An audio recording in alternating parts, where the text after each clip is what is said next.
nations pay importance to people. Each and every single man is important. The fourth important trend I think we can debate is the matrices of victory. And how do we perceive victory? This also I think is changing. In the past, matrices of victory probably were defined by losses inflicted in terms of men and equipment on the adversary. It could be defined in terms of prisoners of war captured. In 1971, we had this 95,000 Pakistanis captured. It could be about loss of territory or gain of territory, or loss of strategic assets or of national symbols like Queen Elizabeth in World War II, a big ship that are lost. But in today's warfare, probably the new matrices of warfare or victory are the speed and tempo of operations. That could be one. Effects of long-range precision strikes, including PSD. I think that their impact is getting more and more important. The impact is physical as well as psychological.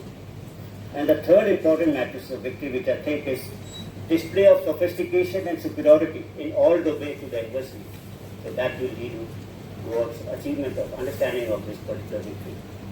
And maybe even superior narrative actually. Since it's about notion of victory, then probably narrative building also becomes important. And it's the job of armed forces, I think, to create facts on ground.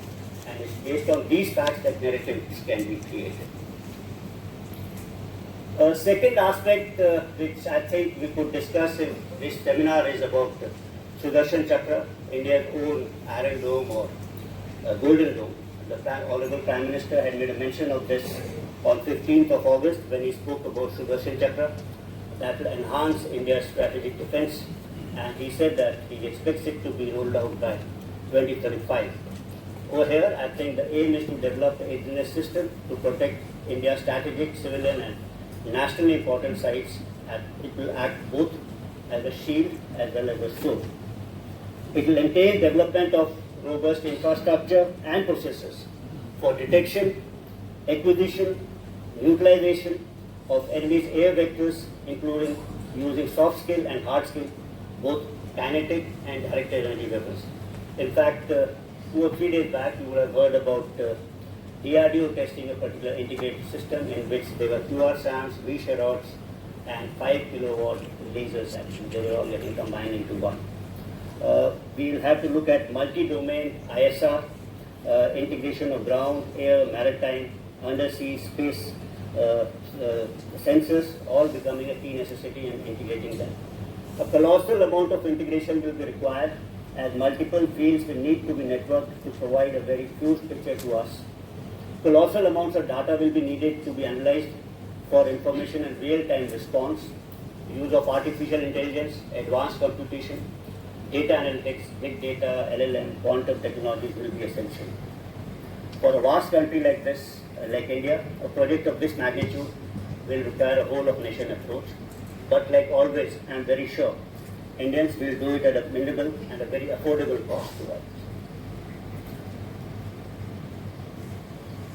When we talk about future warfare, I think sometimes there is a misapprehension in segments of the media that probably we have all assembled here to discuss about Operation Sindoor. Well, let me clarify this. Operation Sindoor was a model conflict from which we learned a number of lessons, and most of them are under implementation, some have been implemented. The operation is still on. We are not here to discuss Operation Sindoor, we are here to discuss something beyond Operation Sindoor. So we are about to discuss about future warfare, how will they happen. This kind of thing is being held in it's a kind of an academic debate, and it's agnostic of any kind of an adversary. Adversary could be anyone. And it can be taken as part of our understanding, part of our preparation to be prepared for future warfare.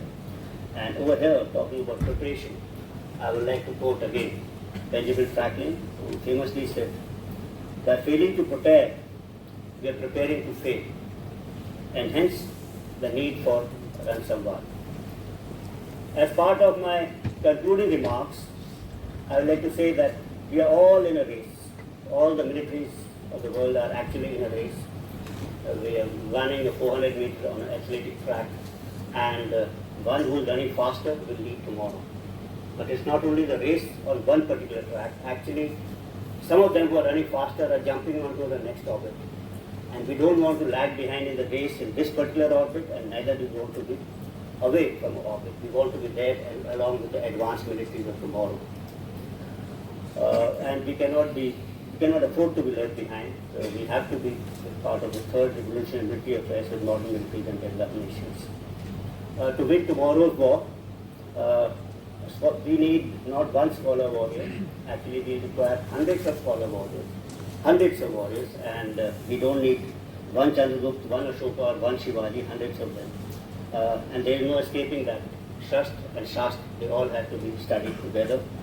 And toward the end, all that remains for me is to thank the Army, especially GOC and CRPAC and Commandant Army War College for meticulous conceptualization of this seminar. I look forward to a meaningful discussion and a detailed report of the seminar. I'll be here for the next 2 days, formally and informally, to continue forward these discussions.